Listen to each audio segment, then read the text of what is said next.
इस फोटो में दिखाई दे रहा ये आदमी पहली नजर में आपको एक साधारण और सीधा साधा इंसान लग सकता है।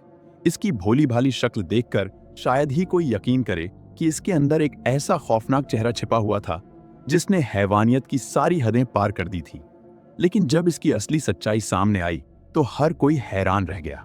किसी ने सपने में भी नहीं सोचा था कि यही शख्स अपनी ही पत्नी को मौत के घाट उतार देगा। और सबसे डरावनी बात तो ये थी कि हत्या करने के बाद भी इसकी हैवानियत खत्म नहीं हुई। अपनी करतूत को छुपाने और पुलिस को गुमराह करने के लिए इसने एक बेहद शातिर साजिश रची। इसने अपनी पत्नी की लाश को लोहे की ग्रिल से फंदे पर लटका दिया ताकि सभी को लगे कि उसने आत्महत्या की है और किसी का शक इस पर न जाए। इसके बाद ये लगातार रोने बिलखने का नाटक करता रहा, खुद को बेगुनाह साबित करने की कोशिश करता रहा और पुलिस को भी गुमराह करता रहा। शुरुआत में मामला बिल्कुल वैसा ही दिखाई दे रहा था जैसा ये दिखाना चाहता था, लेकिन जैसे जैसे पुलिस इस केस की गहराई में उतरती गई तब ऐसे चौंकाने वाले सबूत और खुलासे सामने आने लगे जिन्होंने पूरे मामले की दिशा ही बदल दी। और फिर जब इस केस के पीछे छिपी असली सच्चाई दुनिया के सामने आई तो उसे सुनकर सिर्फ परिवार वाले ही नहीं बल्कि पूरे इलाके के लोगों के होश उड़ गए, क्योंकि किसी ने भी नहीं सोचा था कि एक पति अपनी ही पत्नी के साथ इतनी खौफनाक दरिंदगी कर सकता है। इस घटना की शुरुआत होती है उत्तर प्रदेश के अलीगढ़ जिले से। अलीगढ़ के क्वारसी थाना क्षेत्र में रमेश विहार नाम की एक कॉलोनी पड़ती है। इसी कॉलोनी में अग्रवाल परिवार रहता था। इस परिवार में दो भाई थे, अरुण अग्रवाल और तरुण अग्रवाल। अरुण अग्रवाल अपनी पत्नी आस्था अग्रवाल और अपने दो बच्चों के साथ उसी कॉलोनी में रहता था। अरुण ऑक्सीजन सिलेंडर के कारोबार से जुड़ा हुआ था और अलीगढ़ में उसकी खुद की फैक्ट्री भी थी। वहीं उसका छोटा भाई तरुण अग्रवाल सिविल लाइंस के श्यामनगर इलाके में रहता था, जो अरुण के घर से ज्यादा दूर नहीं था।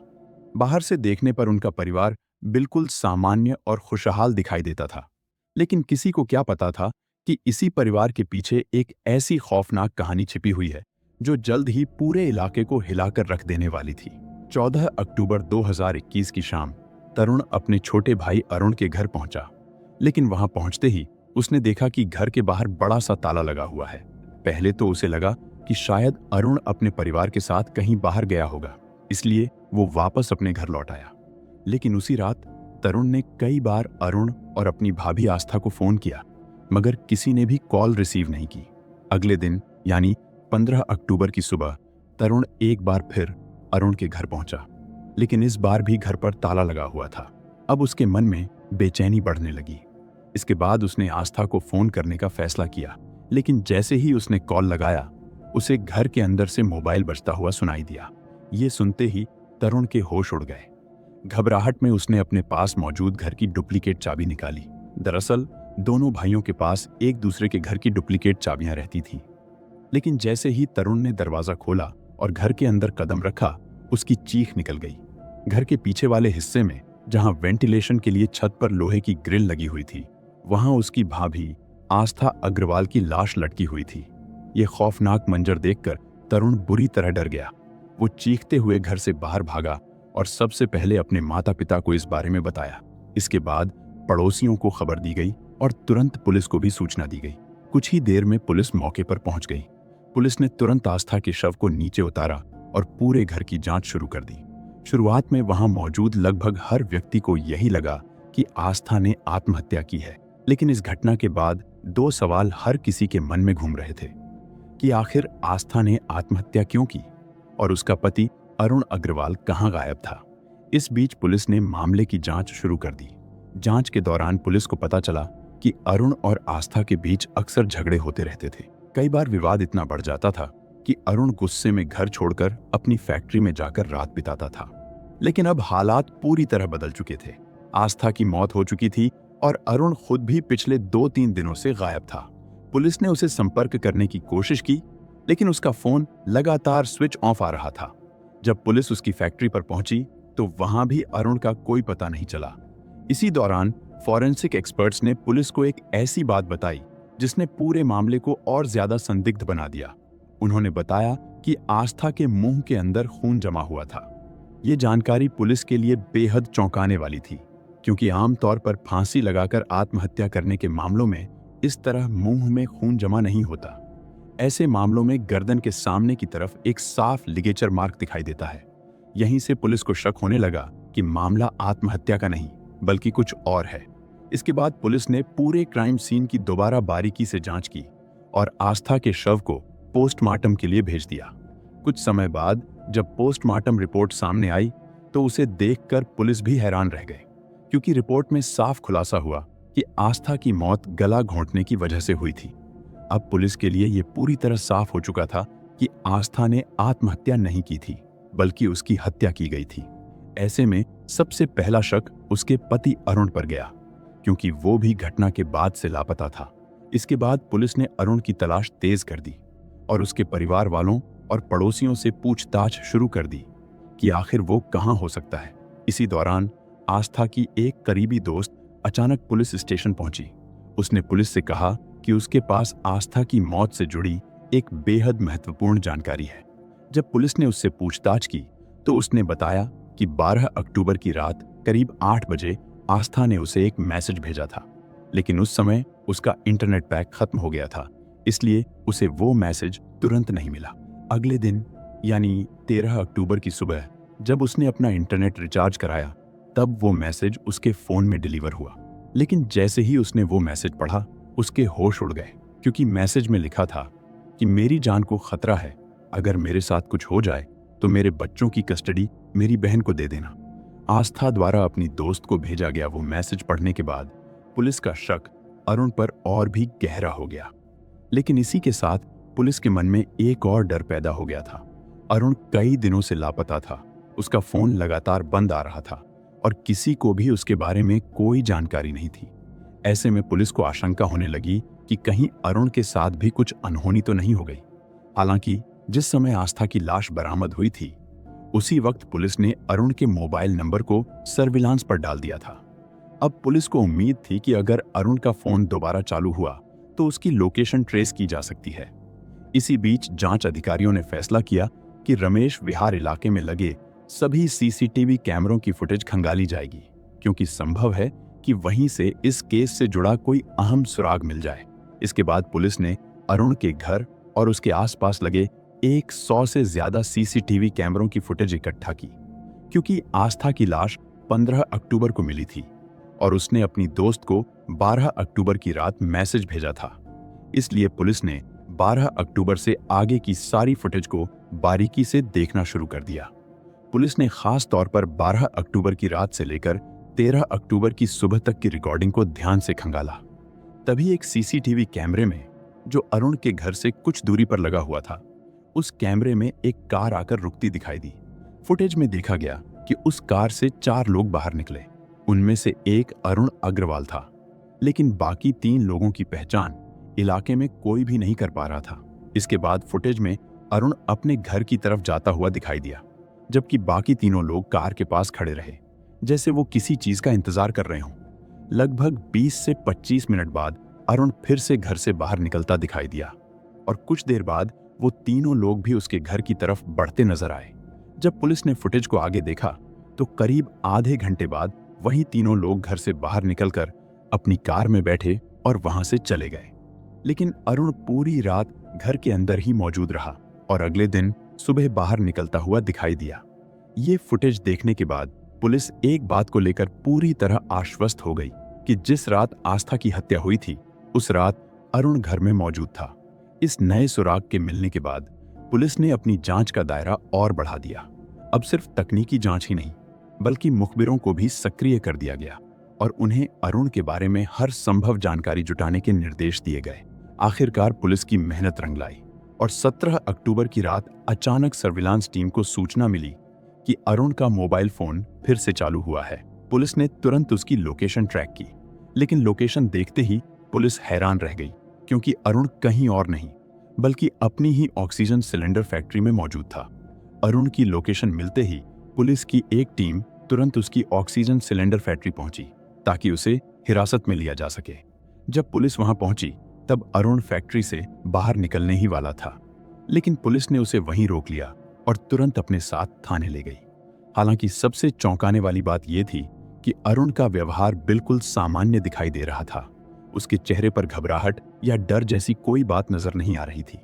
वो बार बार पुलिस से सिर्फ एक ही सवाल पूछ रहा था कि आप मुझे क्यों पकड़ रहे हैं, मैंने क्या किया है। इसके बाद पुलिस अरुण को थाने लेकर गई और उससे आस्था की मौत को लेकर पूछताछ शुरू कर दी। शुरुआत में अरुण लगातार यही कहता रहा कि उसे अपनी पत्नी की मौत के बारे में कुछ भी नहीं पता, लेकिन जब पुलिस ने उसके सामने सीसीटीवी फुटेज रखी तो अरुण पूरी तरह टूट गया। उसे समझ आ चुका था कि अब उसके झूठ ज्यादा देर तक छिप नहीं सकते। इसके बाद पुलिस ने सख्ती से उससे पूछा कि सच सच बताओ, तुमने अपनी ही पत्नी आस्था की हत्या क्यों की। यहीं से अरुण ने एक एक करके पूरी सच्चाई बतानी शुरू कर दी। दरअसल अरुण और आस्था एक दूसरे से प्यार करते थे और साल 2008 में दोनों ने लव मैरिज की थी। शादी के बाद उनकी जिंदगी काफी अच्छी चल रही थी। आस्था डॉक्टर बनने की तैयारी कर रही थी और साल 2011 में उसे सरकारी नौकरी भी मिल गई। कुछ समय बाद उनके घर एक बेटे और फिर एक बेटी का जन्म हुआ। कई सालों तक दोनों एक सामान्य और खुशहाल शादीशुदा जिंदगी जीते रहे, लेकिन साल 2020 में उनके रिश्ते में दरारें आनी शुरू हो गईं। अरुण को शक होने लगा था कि आस्था फोन पर किसी दूसरे आदमी से बात करती है।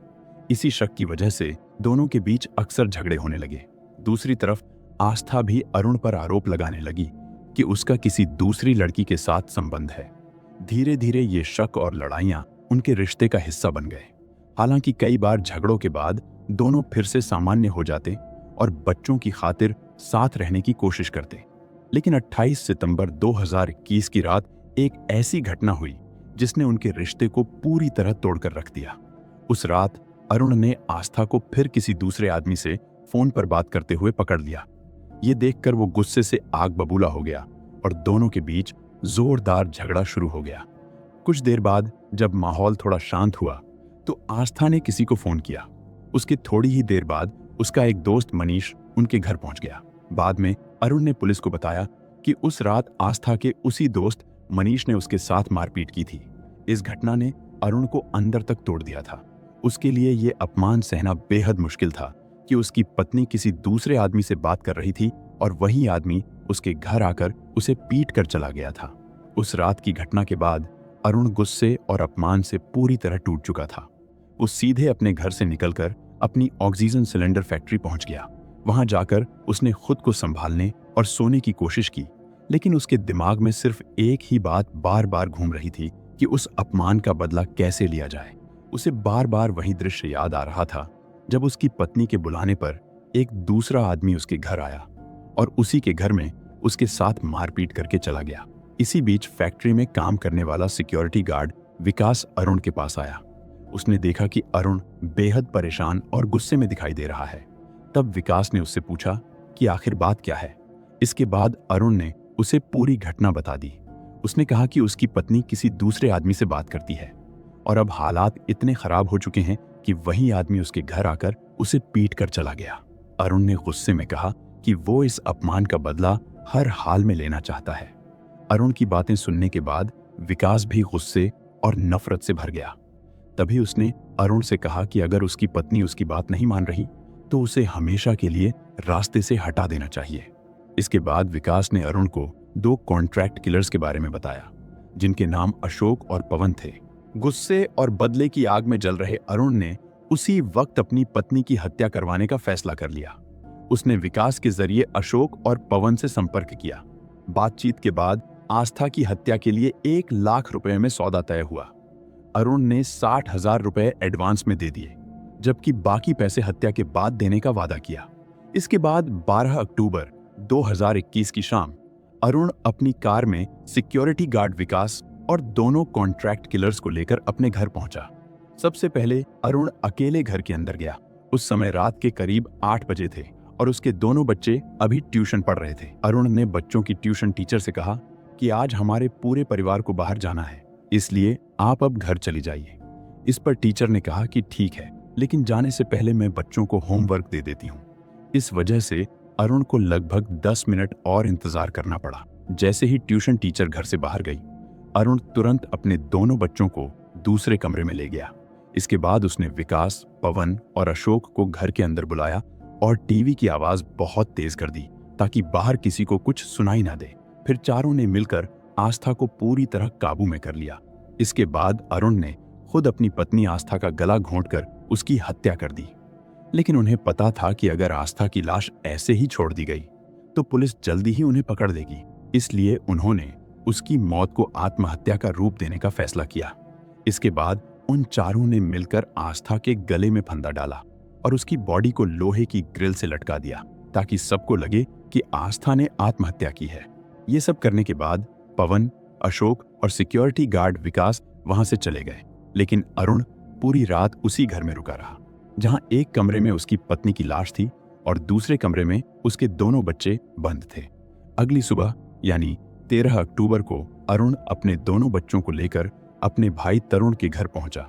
वहां उसने तरुण से कहा कि कुछ दिनों तक बच्चों को अपने पास रख लो, क्योंकि उसने आस्था को मार दिया है और अब वो कुछ समय तक घर वापस नहीं आएगा। इसके बाद अरुण ने तरुण से एक और मदद मांगी। उसने कहा कि शाम को उसके घर जाना, आस्था की लाश देखकर जोर जोर से चिल्लाना ताकि लोग और पुलिस वहां इकट्ठा हो जाएं और सबको लगे कि आस्था ने आत्महत्या की है। अपने बड़े भाई के दबाव और बातों में आकर तरुण 13 अक्टूबर की शाम अरुण के घर गया, लेकिन उस समय उसमें इतनी हिम्मत नहीं था कि वो कोई हंगामा कर सके। डर और घबराहट की वजह से वो वापस लौट आया और पूरी 14 अक्टूबर की रात इसी सोच में परेशान रहा। 15 अक्टूबर की सुबह तरुण एक बार फिर अरुण के घर पहुंचा, लेकिन इस बार घर के अंदर आस्था की लाश देखकर उसने घबराने और डरने का नाटक करना शुरू कर दिया। वो जोर जोर से चिल्लाने लगा, जैसे उसे इस घटना के बारे में कुछ भी पता ना हो। लेकिन उसका ये झूठ ज्यादा समय तक छिप नहीं पाया। पुलिस ने जब पूरे मामले की गहराई से जांच की तो धीरे धीरे इस हत्या की पूरी साजिश सामने आने लगी। जांच के दौरान पुलिस ने अरुण, विकास, अशोक, पवन और तरुण सभी को गिरफ्तार कर लिया। अगर उस दिन आस्था की दोस्त के फोन में इंटरनेट पैक खत्म ना हुआ होता तो शायद कहानी कुछ और हो सकती थी, क्योंकि अगर उसे आस्था का मैसेज समय पर मिल जाता तो शायद वो तुरंत उससे संपर्क करती और उससे पूछती कि आखिर उसे किससे खतरा है, और हो सकता था कि आस्था उसे पूरी सच्चाई बता देती। लेकिन किस्मत को शायद कुछ और ही मंजूर था। वो मैसेज आस्था की मौत के एक दिन बाद डिलीवर हुआ। इसके बाद ये मामला करीब 3 साल तक अदालत में चलता रहा। पुलिस ने कोर्ट में तकनीकी सबूत, सीसीटीवी फुटेज और गवाहों के बयान पेश किए। आखिरकार 15 मई 2024 को कोर्ट ने अपना फैसला सुनाया। सभी सबूतों और आस्था के बड़े बेटे की गवाही के आधार पर अदालत ने अरुण अग्रवाल और दोनों कॉन्ट्रैक्ट किलर्स पवन और अशोक को दोषी करार देते हुए उम्र कैद की सजा सुनाई। वहीं सबूतों की कमी के कारण कोर्ट ने तरुण और विकास को बरी कर दिया। लेकिन इस पूरे केस की सबसे दर्दनाक और चौंकाने वाली बात वो गवाही थी जिसने अदालत के माहौल को पूरी तरह शांत कर दिया था। जब आस्था के बड़े बेटे ने कोर्ट में अपने ही पिता के खिलाफ गवाही दी, तब उसकी उम्र सिर्फ 10 साल थी। कोर्ट में बच्चे ने बताया कि जिस रात उसकी मां की हत्या हुई थी, उसने अपने पिता को 3 अजनबी लोगों को कमरे के अंदर ले जाते हुए देखा था। इसके बाद उन्होंने टीवी की आवाज तेज कर दी और उसकी मां को मार डाला। बच्चे ने यह भी बताया कि मरने से पहले उसकी मां कई बार मदद के लिए चिल्लाई थी, लेकिन उसके पिता को उस पर जरा भी दया नहीं आई। उसने अदालत में यह भी कहा कि जब अरुण उसे और उसकी छोटी बहन को तरुण के घर छोड़ने जा रहा था, तब उसने अपनी मां की लाश को कमरे में पड़ा हुआ देखा था। इतनी छोटी उम्र में अपनी मां की हत्या अपनी आंखों के सामने होते देखना किसी भी बच्चे की जिंदगी पर हमेशा के लिए गहरा असर छोड़ सकता है। इसी के साथ आस्था अग्रवाल मर्डर केस की ये कहानी यहीं खत्म होती है।